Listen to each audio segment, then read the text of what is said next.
In a town no bigger than its secrets, nestled under Georgia skies thick with summer heat and old grief, there stood a white church with chipping paint and creaking pews. On a Sunday that should have smelled of cornbread and gospel songs, that church became the stage for something colder, something wrong. Because seated in the front row, head bowed, hands clasped, face touched by just the right shade of sorrow, was a man who would later be revealed as a killer. But no one knew, not yet. They only knew that someone had stolen the light out of the Harper family's home, that someone had shattered a lineage rooted in faith, love, and generations of quiet resilience. What they didn't know, what they couldn't know, was that the devil hadn't fled the scene. He stayed, he watched, he wept with them, and no one suspected a thing. Before we begin, like this video and comment where you are watching from. Your support helps us bring more intriguing stories. Now let's begin. The Harper family lived on Dewberry Lane, in a house painted the color of peach sherbet. The kind of house you pass and say, somebody loves that place. Fresh flowers out front, Christmas lights that went up early and came down late, a welcome mat that actually meant it. At its heart was Elaine Harper, 43 years old, a nurse, a single mother of 3. She had a laugh that cracked like lightning, the kind that made you feel like you just remembered something joyful. She raised her kids with old school warmth and modern fire. Sunday dinners, report card lectures, hugs that didn't ask if you were too old for this. Her children, Jameer, 19, college-bound, soft-spoken, all heart. Renee, 17, steel-spine and whip-smart, already debating social justice at church youth group. And Caden, 9, a gap-toothed magician who believed the moon followed him home. They were, in every visible way, a good family. Not perfect. Elaine struggled with bills, stress, the lingering shadow of man who walked out. But they were woven together by something real, something that should have lasted. On July 12, 2024, just after 10:47 p.m., neighbors reported hearing what they thought were fireworks. 3 cracks, a pause, then 2 more. No one thought much of it. This was Georgia in the summer. But by sunrise, the Harper house was silent. Too silent. No cartoons. No footsteps. No smell of bacon curling under the front door. Just stillness. It was Mrs. Erna Gillespie, their 74-year-old neighbor, who called 911. She hadn't seen Elaine come out for her morning coffee. She hadn't heard Caden riding his squeaky bike down the drive. Police arrived at 8:16 a.m. Inside, they found a scene that would haunt the responding officers for the rest of their careers. Elaine was in the hallway, collapsed just feet from her bedroom. Jameer was on the couch, phone still in hand. He tried to call for help. Renee lay in her bed, curled like she might have thought it was a dream. And Caden was found in the laundry room, hidden behind a hamper. All of them, gone. 5 shots, 4 lives. No forced entry. No broken windows. Nothing stolen. Except everything that mattered. 3 days later, the funeral was held at New Light Baptist Church. The pews overflowed. The choir hummed under their breath. Elaine's co-workers came in scrubs. Jameer's football teammates in matching ties. The air was heavy with salt. Tears, sweat, unspoken questions. And then came Darius Miles. He arrived alone. Crisp black suit, a red rose in hand. Said he was Elaine's friend. Sat himself in the front row, right next to Caden's favorite teddy bear, which someone had brought to place near the casket. No one questioned it. Not then. Darius cried, loudly. He threw a fist to his chest when the pastor spoke of lost promise. He even took the mic during open remarks. Elaine was my light in the dark, he said, voice shaking just enough. She was more than a friend. She was the only person who ever saw the real me. Some folks murmured, others nodded. A few exchanged glances. He'd never been seen at their house. But grief was strange. Grief brought strangers close and made silence seem respectful. But if anyone had looked closely, if they'd really studied his tears, they might have seen something off. There was no tremble in his hands, no redness around his eyes, just water, perfect, staid sorrow. And when the service ended and the family was gone from this world, he lingered. He stood before the caskets and smiled, just for a second. Police began the investigation with the few clues they had. No signs of forced entry. Elaine's purse and phone were untouched. A back window was cracked open, but no fingerprints. Nothing under the fingernails. No signs of a struggle in most rooms, except for Jameer's. His knuckles were bruised. Whatever happened, it had happened fast. Detectives focused first on known associates, exes, co-workers, neighbors. Elaine had once filed a police report against a former boyfriend, Tyrell Dawson, who threatened her when she ended things. But Tyrell had an alibi. He was in custody the night of the murders, drunk and belligerent, but not a killer. They interviewed teachers, employers, classmates. One name kept popping up from Elaine's colleagues. She was seeing someone. Quietly. She didn't want us to know who. They combed her phone records. One number, unlisted, showed up almost nightly. No texts, just calls. Long ones. That number traced back to a prepaid burner phone. Purchased with cash. Registered to no one. But surveillance footage from the gas station where it was bought showed a man. Tall, clean-shaven, black suit, red hat, Darius Miles. Detectives didn't confront him right away. They watched. They waited. Darius had no criminal record, no job history, no social media. He told people he'd worked in IT. Said he moved to town recently to be closer to someone special. They pulled his fingerprints from the church guest book. One print matched a smudge found on Elaine's hallway wall, just above where her body was discovered. It wasn't enough. Not yet, but it was something. They dug deeper. In his wallet. Police found a folded-up letter. It had Elaine's name on it. Handwritten. Dated 4 days before the murders. It read, "If I can't be in your life, no one else will. You promise me forever. You don't get to just disappear." It ended with, "See you soon." And it was signed, D. Darius Miles met Elaine Harper at the hospital. He was a patient, in and out for a supposed back injury. But he wasn't there for care. He was watching. He charmed her, said all the right things, knew when to listen and when to cry. He made himself what she needed, a man who understood pain, who asked about her children, who never raised his voice. But behind the softness was a mind built like a trap. Darius wasn't who he claimed to be. He had aliases, a long history of identity theft, manipulation, and restraining orders in 3 other states. Elaine had started pulling away. Friends say she told Darius it was over. He didn't take it well. Police now believe that the night of the murders, Darius used the keys she'd once given him during a brief, misguided moment of trust.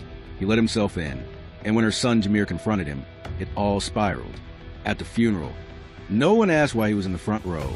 No one asked why he didn't sit with family, or why he never once mentioned the children's names.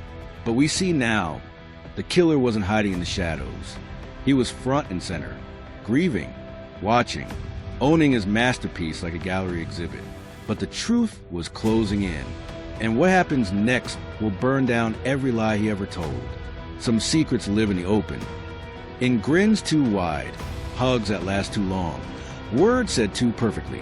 But others rot in places no one dares look. Places like Unit 306, in a dusty row of storage lockers on the edge of Macon, Georgia. The kind of place where bad memories go to decay. The kind of place a man like Darius Miles chose to hide the pieces of himself that even he couldn't look at for too long. Police opened the unit 9 days after the Harper family was buried. What they found inside would reshape the investigation and cast a darker shadow over Darius Miles than anyone could have imagined. Because inside that locker was proof that the murders were not an act of rage. They were an act of planning, an act of ownership, and perhaps the practice. After identifying Darius Miles as a prime suspect, investigators began to unravel what little paper trail he left behind. Fake names, rental agreements under aliases, prepaid services. But one mistake, a missed payment on a storage unit, exposed a crack in his carefully maintained facade. It was registered to a Marcus Delane. Fake ID, fake address.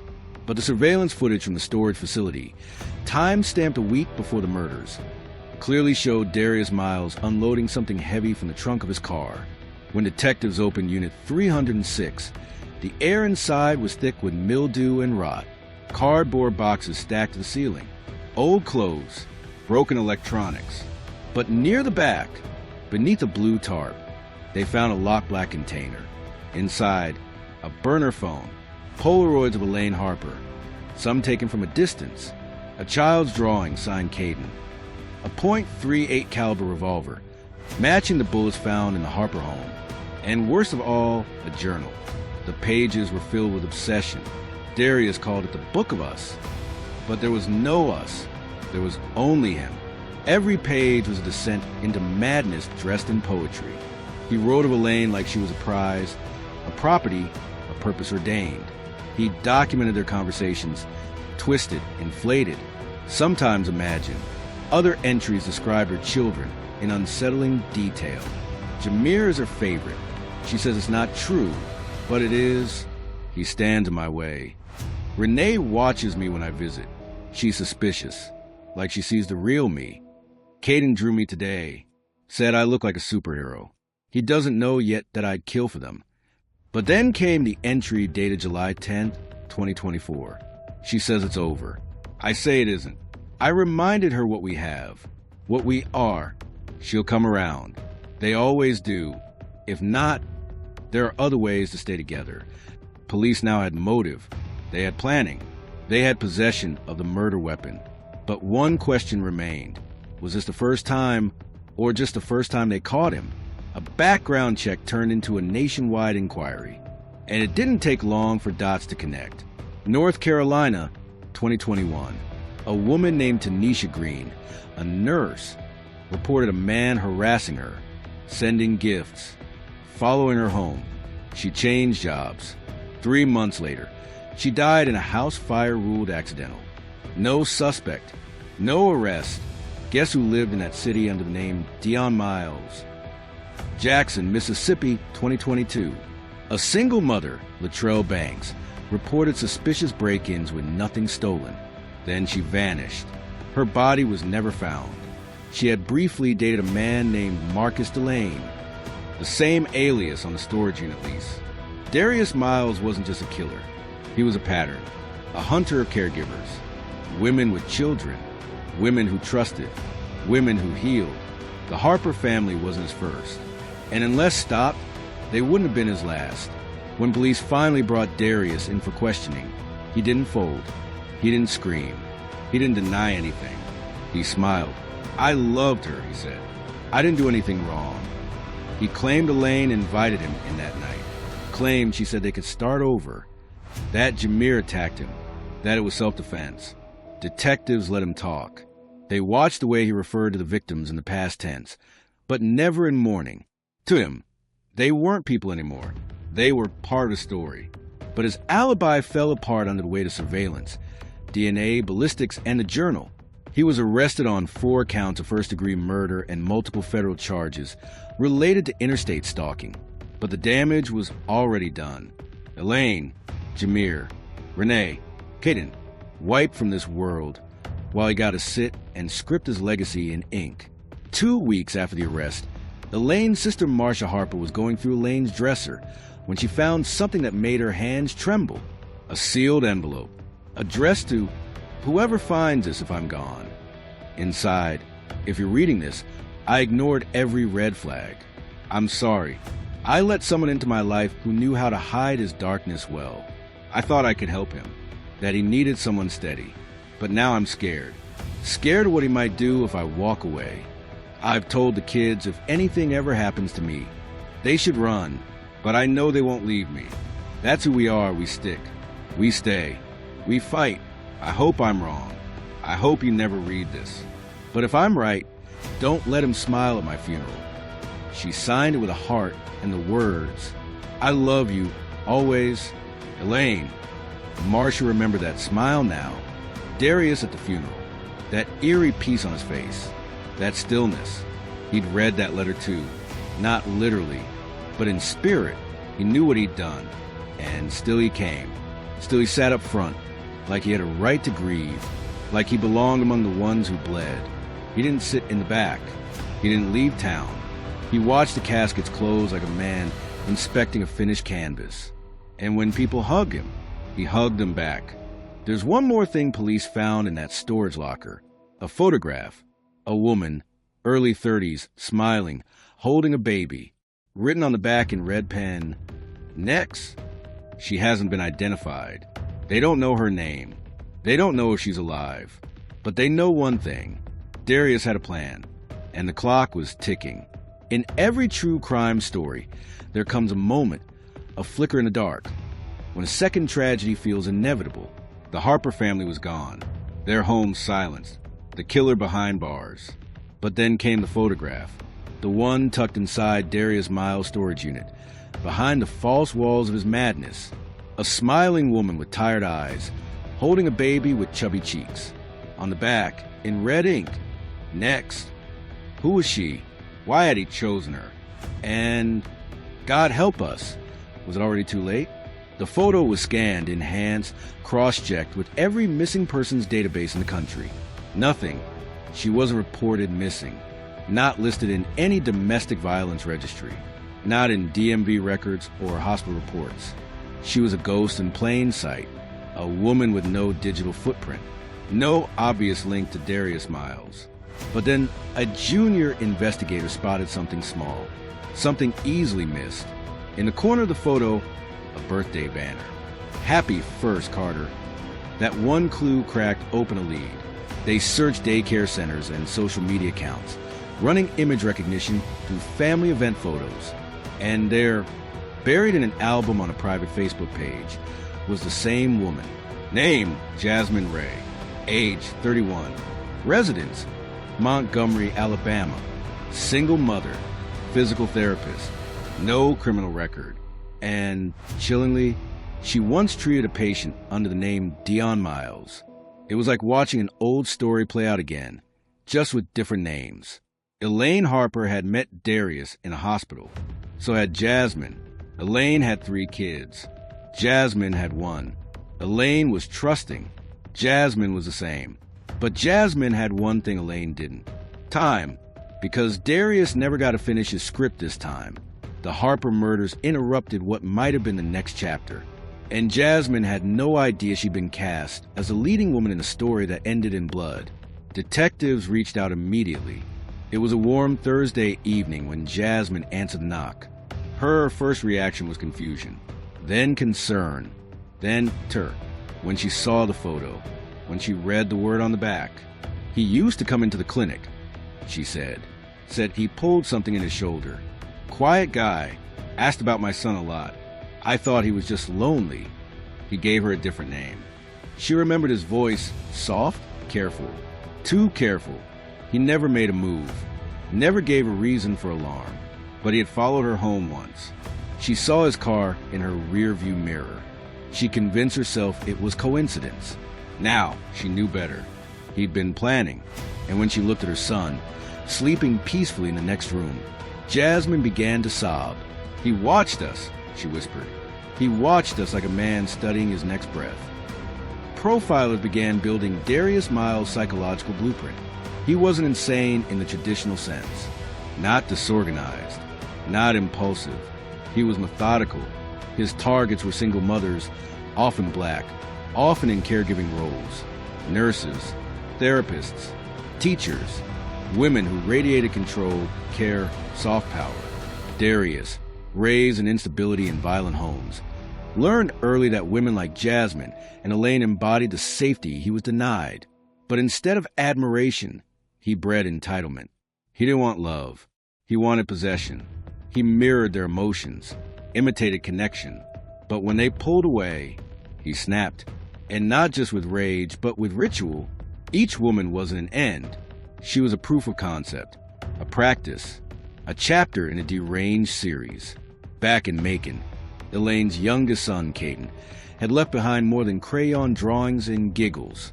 He left behind a journal, a Spider-Man notebook with doodles, stickers, and memories no child should carry. One page simply read, Mr. D comes to see Mommy. He thinks we're friends. I don't like his eyes. Another, Mommy told me if anything ever happens, I should find Annie Marcia, that I should run and be brave. I can be brave, but I wish she wasn't scared. These were the last silent alarms of a family screaming beneath the surface.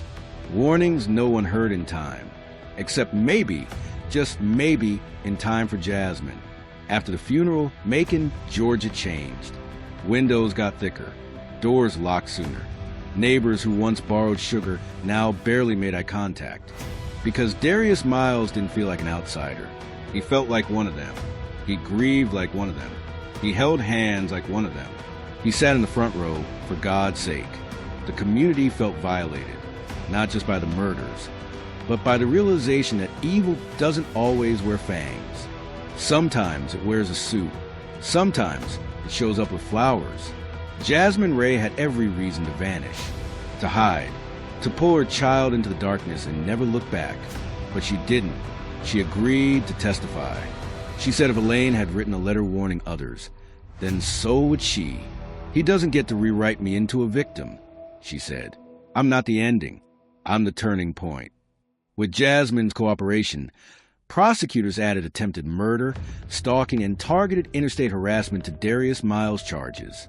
And slowly, the trial began to take shape, not just as justice for the Harper family, but as a reckoning for every woman he'd ever watched, followed, planned for. Among the photos in Darius' locker, one was overlooked at first, a blurred ultrasound image. No name, no date, just a single word, scrawled in pencil. Mine. It wasn't Elaine's. It wasn't Jasmine's. No one knows whose it was. No birth record. No mother attached. But it proved one thing. There may be more victims. More women too afraid to speak. Or worse, women already gone. On May 12, 2025, Darius Miles received a visitor at the Macon County Jail. She used a fake name. No prior connection. No record of professional contact. Just a reservation. The guards remembered her as calm. Polite, but as she leaned in to speak, the cameras caught one detail. A pendant. The same one worn by the woman in the next photograph. And when she left, she smiled. The story of the Harper family should have ended with justice. It should have ended when the killer was arrested, when the funeral ended, when the dirt covered the coffins, when the headlines faded. But some stories don't end. Some just twist. Because behind every monster we catch, there might be someone watching, learning, waiting. When investigators reviewed the surveillance footage of Darius Miles' prison visitor, something about her felt off. She never said her real name. She wore a wig, cheap synthetic, ill-fitting. She signed a logbook with the name LaShonda Bates, but no one by that name matched her photo ID. And the necklace?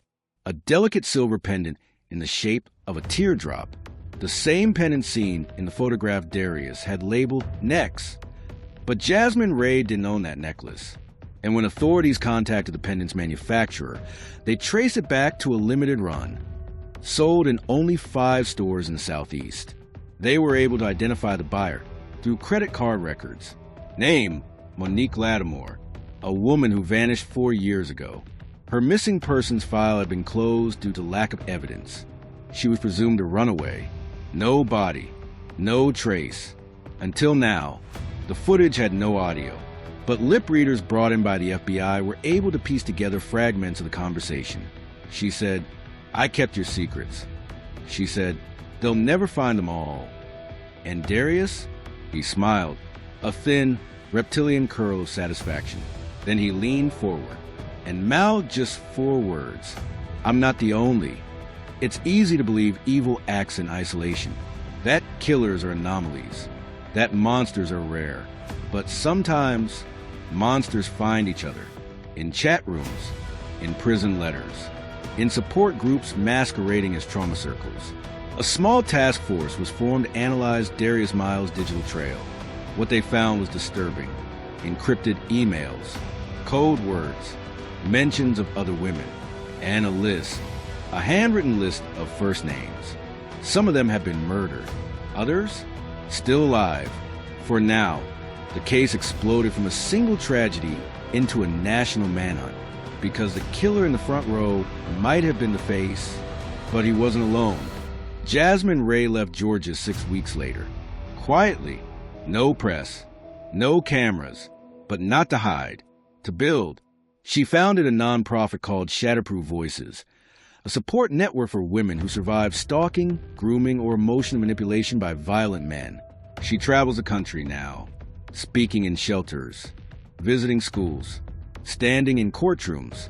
She doesn't flinch when she says Darius Miles' name. He wanted to write the ending, but I took the pen back. At the anniversary memorial for the Harper family, the church was full. Rows and rows of people Elaine had once taught, co-workers who remember her laughter, children who used to play in her yard. This time, no stranger sat in the front row. It was left empty, deliberately, a symbol of the space grief leaves behind, of the face we didn't see in time, of the mistake we will not make again. The story of Darius Miles is not just about one man's sickness. It's about the silence that lets that sickness grow. It's about the red flags we excuse, the women we don't believe, the intuition we talk ourselves out of, The way evil can dress up in love, wear cologne, and bring flowers. But most of all, it's a reminder that monsters rarely start with murder. They start with control, with watching, with isolating, with making someone feel crazy for being afraid. If you hear a whisper in your gut, listen.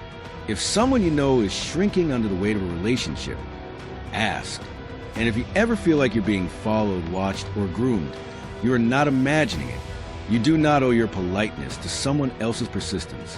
And then came another photo, unmarked, mail from a state where Darius had never lived. A new woman, a new target, or someone already lost. We may never know how deep the story goes, but we do know this. Someone else is still watching, and the front row is not empty anymore. It's waiting. If this story moved you, don't let it die in the comments section. Let Elaine's name be remembered. Let Jasmine's courage echo. Let the next woman's warning be heard, like this video. Share it. Leave a comment below. Tell us your thoughts, your fears, your stories. Because the more we talk about these things, the fewer people will have to whisper them in secret. And don't forget to subscribe for more gripping, human, and haunting stories. The kind that ask more than what happened, but why we let it.